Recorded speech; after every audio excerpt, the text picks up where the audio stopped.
Students, अपने इस YouTube channel पे आपको वेलकम कहते हैं। और हम आज करेंगे exercise 7.2 calculus by SM Yusuf की बुक की ये एक्सरसाइज 7.2, जिसका आज हम क्वेश्चन नंबर 12 सॉल्व करेंगे। क्वेश्चन नंबर 12 स्टूडेंट्स हमारे पास क्या है, इसमें हमें उसने बोला है कि find the point on the straight line 2x - 7y + 5 is equal to 0 that is closest to the origin. यानी कि हमने स्ट्रेट लाइन के ऊपर, ये स्ट्रेट लाइन है 2x - 7y + 5 is equal to 0, ये स्ट्रेट लाइन है जिसके ऊपर एक पॉइंट है। वो पॉइंट हमने फाइंड करना है और वो जो पॉइंट होगा वो ओरिजिन से क्लोज तरीन होना चाहिए, क्लोजेस्ट होना चाहिए।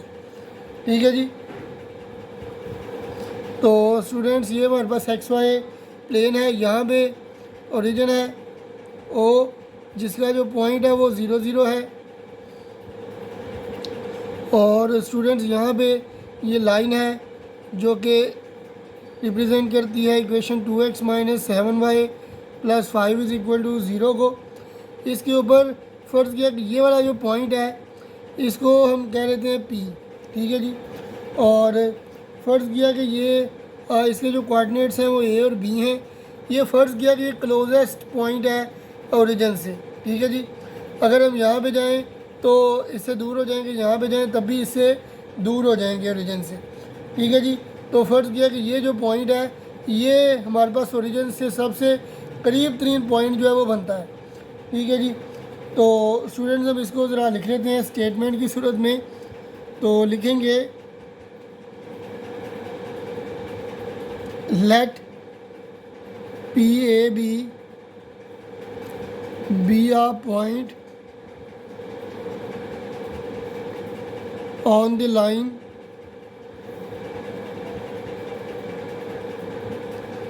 which is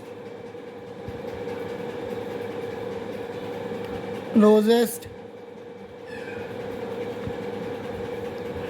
to the origin।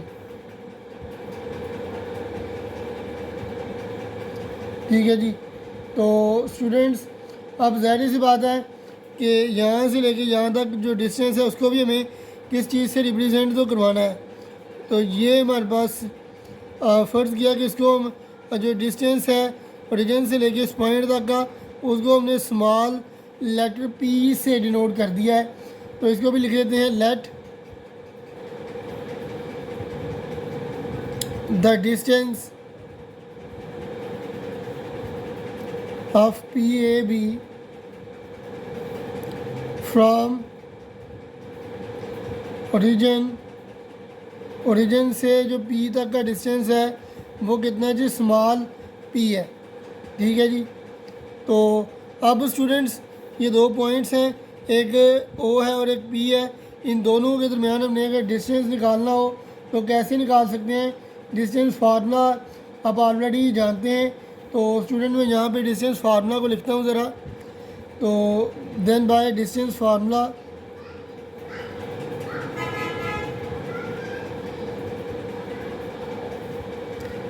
जी हाँ, तो बाय डिस्टेंस फार्मूला हम यहाँ पे लिखेंगे small p is equal to x2 - x1 का whole square plus y2 - y1 का होल स्क्वायर। अब स्टूडेंट एक तो पॉइंट है PAB, दूसरा पॉइंट है ओरिजिन 0 0। ठीक है जी। तो हम क्या कह लेते हैं, ये x1 है, ये y1 है, ये स्टूडेंट्स x2 है और ये y2 है। x2 - x1 करेंगे A - 0, A हो जाएगा, A का स्क्वायर आ जाएगा यहाँ पे students. P is equal to यहाँ पे लिख लेंगे A - 0 का स्क्वायर प्लस y2 यानी कि B - y1 0, B - 0 का स्क्वायर। तो स्टूडेंट्स ये आ जाएगा P is equal to A square plus B square. ठीक है जी। तो स्टूडेंट ये हमारे पास, इसको लिख लेते हैं इक्वेशन नंबर 1। तो ये डिस्टेंस फार्मूला से हमने ये निकाल लिया, P is equal to square root of A square plus B square. अब जाहिर सी बात है कि पी ए बी जो है ये ऐसा पॉइंट है जो इस लाइन के ऊपर बिलोंग कर, यानी कि इस लाइन के ऊपर मौजूद है, इस लाइन के ऊपर वाक़या है। अब क्योंकि ये इस लाइन के ऊपर लाई कर रहा है ये पॉइंट, तो हम एक्स और वाई की जगह ये पॉइंट्स पुट कर लेंगे, एक्स की जगह ए और वाई की जगह बी पुट करके चेक करेंगे। ठीक है जी। तो स्टूडेंट्स हम लिखेंगे as P A B, sorry capital P आएगा, P A B lies on the given line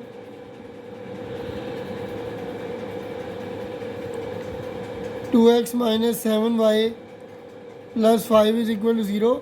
तो स्टूडेंट्स 2x की जगह a पुट करेंगे, माइनस 7y की जगह b plus 5 is equal to 0।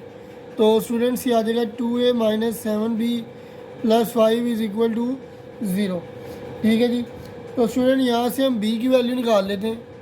ठीक है जी। तो क्या आ जाएगी b की वैल्यू, ये 7b मैं इधर ले जाता हूँ, ये आ जाएगा 2a plus 5 is equal to, ये 7b इधर माइनस है, इधर जाके प्लस, 7 इधर मल्टीप्लाई हो रहा है, इधर आके डिवाइड हो जाएगा। तो स्टूडेंट्स ये आ जाएगा 2a plus 5 over 7 is equal to b। तो स्टूडेंट्स हम क्या करेंगे, इस लाइन को यानी कि इक्वेशन नंबर 2 और इसको इक्वेशन नंबर 3 का नाम दे देंगे। ठीक है जी। तो स्टूडेंट्स ये हमारे पास 3 इक्वेशंस मिल गई हैं हमें। अब स्टूडेंट हम क्या करेंगे कि इस थर्ड इक्वेशन को इक्वेशन नंबर 1 में पुट कर लेंगे, यहाँ पे b की जगह पे पुट कर लेंगे, सारे पॉइंट्स जो होंगे वो फिर a वाले पॉइंट्स बन जाएंगे। तो हम क्या करेंगे जी, अब पुट 3 इन 1।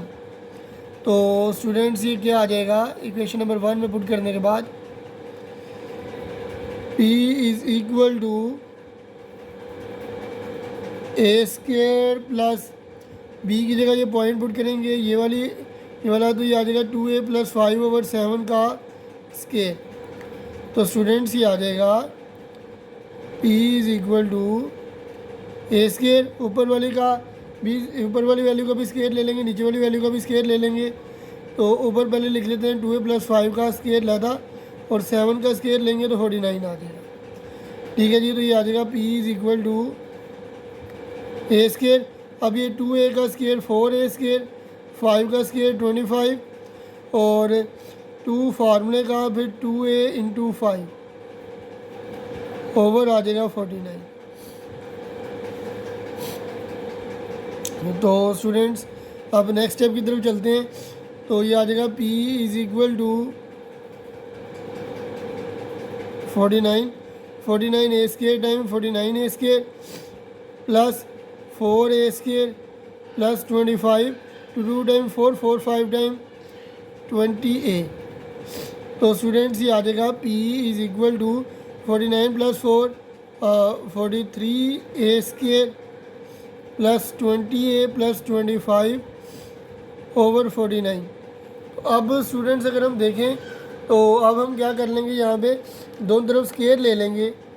तो स्टूडेंट्स जब दोनों तरफ स्केयर लेंगे तो ये आ जाएगा P square is equal to, ये स्केयर रूट वाला जो स्केयर है ये सारा कट जाएगा। तो यहाँ पे स्टूडेंट्स ये आ जाएगा 53a square plus 20a plus 25, ये 49 इधर डिवाइड है और अभी इधर ही लिख लेते हैं। नेक्स्ट स्टेप में इसको इधर जाके मल्टीप्लाई करवा लेते हैं। तो स्टूडेंट्स ये आ जाएगा 49p square is equal to 53a square plus 20a plus 25। ठीक है जी। तो स्टूडेंट्स ये वैल्यू आ गई हमारे पास। अब हमने क्या करना है, इसको इस p को हमने क्या करना है जी कि चेक करना है कि क्या ये सेकंड डेरिवेटिव के ज़रिए स्टूडेंट हम इसको चेक करेंगे। अगर तो सेकंड डेरिवेटिव हमारा पॉजिटिव आ जाता है तो इसका मतलब हमारा जो डिस्टेंस होगा वो मिनिमम होगा, और मिनिमम होने का मतलब ही यही है कि ये क्लोजेस्ट टू द ओरिजिन है। ठीक है जी। तो अब स्टूडेंट इसका हम 2 दफ़ा ए के रिस्पेक्ट से डेरिवेटिव ले लेते हैं। ठीक है जी। इसको मैं ज़रा नेक्स्ट लिखता हूँ, तो फिर उसके बाद इसका डेरिवेटिव हम लेंगे। ठीक है जी। तो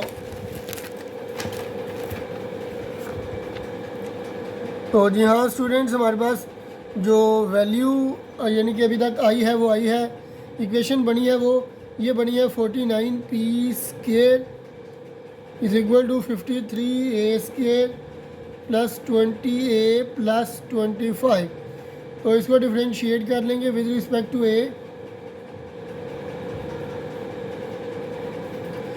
तो स्टूडेंट्स यहाँ पे क्या आ जाएगा, पावर पहले आएगी तो 49 2 टाइम 98p। तो p का डेरिवेटिव a के रिस्पेक्ट से dp/da आ जाएगा, ठीक है जी। और यहाँ पे क्या आ जाएगा, पावर पहले 53 2 टाइम 106 और पावर के बगैर a आ जाएगा, और a के लिहाज से डेरिवेटिव 1 आएगा, वो लिखने की ज़रूरत नहीं है। तो a के लिहाज से डेरिवेटिव a के रिस्पेक्ट से डेरिवेटिव 120 टाइम 20 और कांस्टेंट का डेरिवेटिव 0, ठीक है जी। तो स्टूडेंट्स ये आ गया हमारे पास फर्स्ट डेरिवेटिव, ठीक है जी। अब हम क्या करेंगे, फर्स्ट डेरिवेटिव को इक्वल कर लेंगे 0 के इक्वल, ठीक है जी। तो स्टूडेंट्स जब हम फर्स्ट डेरिवेटिव को 0 के इक्वल करेंगे, क्रिटिकल पॉइंट्स के लिए हम क्या करते होते हैं, for critical points first derivative को 0 के इक्वल पुट करते हैं, put dp/da is equal to 0, ठीक है जी। तो dp/da यानी कि ये सारा ये 0 हो जाएगा। यहाँ पर इधर आप अगर इसको डिवाइड भी करवाते हैं तो जब इसकी जगह ये वैल्यू लिखेंगे तो डिवाइड वाली वैल्यू इधर जाके मल्टीप्लाई करवाएंगे, वो फिर भी ख़त्म हो जाएगी। तो हम इसी को 0 के इक्वल लिख लेते हैं। तो ये आ जाएगा 106a plus 20 is equal to 0। यहाँ से स्टूडेंट्स हमने a की वैल्यू निकालनी है, 20 इधर प्लस है उधर जाके माइनस हो जाएगा, और 106 इधर मल्टीप्लाई इधर जाके डिवाइड हो जाएगा। तो और इसको 2 के टेबल पर कैंसिल करेंगे तो ये -10/53 आ जाएगा। a की वैल्यू क्या आ जाएगी, -10/53, ठीक है जी। तो स्टूडेंट्स हमारे पास ये a की वैल्यू आ गई है। अब a की वैल्यू जो आई है इसको हमने इक्वेशन नंबर 3 के अंदर स्टूडेंट्स पुट करना है। इक्वेशन नंबर 3 हमारे पास क्या थी, put in equation 3। Equation number 3 हमारे पास थी 2a प्लस 5/7, ठीक है जी। तो यहाँ पे a की जगह ये हमने वैल्यू पुट करनी है स्टूडेंट्स। तो ये आ जाएगा b is equal to 2a की जगह -10/53 प्लस 5/7, ठीक है जी। तो स्टूडेंट्स अब हम यहाँ पे क्या करेंगे कि 2 - 10 टाइम -20/53 प्लस 5/7, और स्टूडेंट यहाँ पे एलसीएम ले लेंगे 53 - 20 53 5 टाइम और कितना हो जाएगा 265/7। 7 और 53 स्टूडेंट्स आपस में मल्टीप्लाई हो जाएंगे तो ये आ जाएगा 371। ये दोनों जब आपस में मल्टीप्लाई होंगे तो 371 आ जाएगा, और इन दोनों को माइनस करेंगे तो 245 आ जाएगा। तो स्टूडेंट्स ये b की वैल्यू आ गई। अब जब हम इनको 7 के टेबल पे कट करेंगे तो 7 53 टाइम 371 और 35 टाइम इनफैक्ट 245। तो स्टूडेंट्स b की वैल्यू क्या आ जाएगी 35/53, ठीक है जी। तो p हमारे पास क्या था a और b। तो सो द पॉइंट, जो पॉइंट है लाइन के ऊपर वो क्या है p -10/53 कामा 35/53, ठीक है जी। तो स्टूडेंट हमने फर्स्ट डेरिवेटिव ऑलरेडी ले लिया हुआ था। अब हमने क्या करना है कि सेकंड डेरिवेटिव स्टूडेंट्स हमने लेना है, ठीक है जी। तो इसको कह देते हैं जी इक्वेशन नंबर 4, ठीक है जी।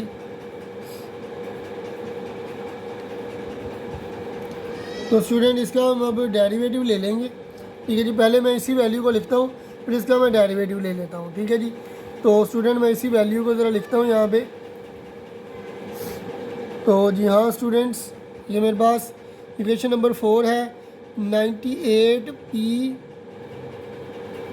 Into d p over D a is equal to 106a plus 20। ये इक्वेशन नंबर 4 है।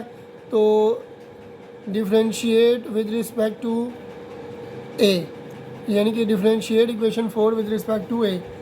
तो स्टूडेंट्स 98 बाहर ही आ जाएगा, ये इन दोनों के दरमियान प्रोडक्ट रूल लगेगा, पी एज इट इज़।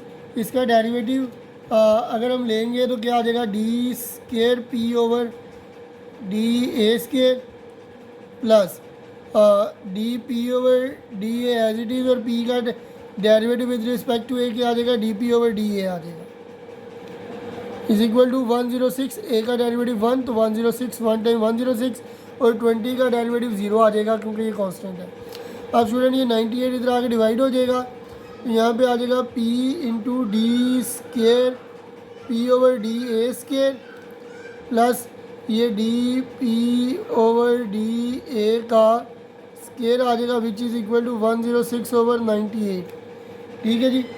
तो स्टूडेंट्स ये हमारे पास वैल्यू यहाँ तक आ गई है। ठीक है जी।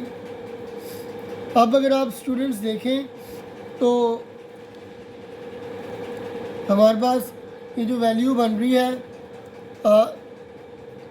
इसको हम क्या कर सकते हैं कि ये d p over D A, यानी कि ये फर्स्ट डेरिवेटिव है, इस फर्स्ट डेरिवेटिव की जो वैल्यू है ये हमारे पास ऑलरेडी मौजूद है।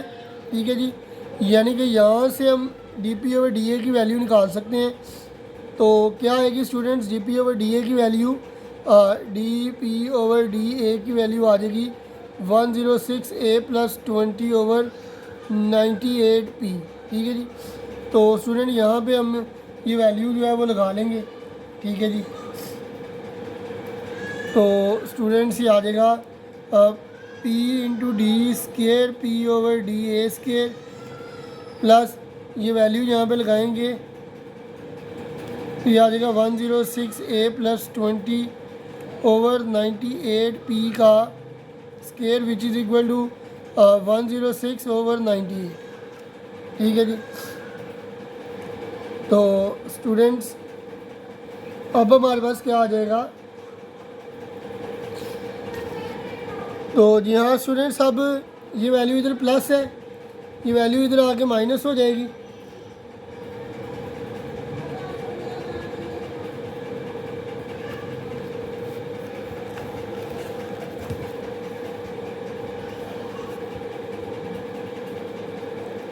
तो जी हाँ स्टूडेंट्स,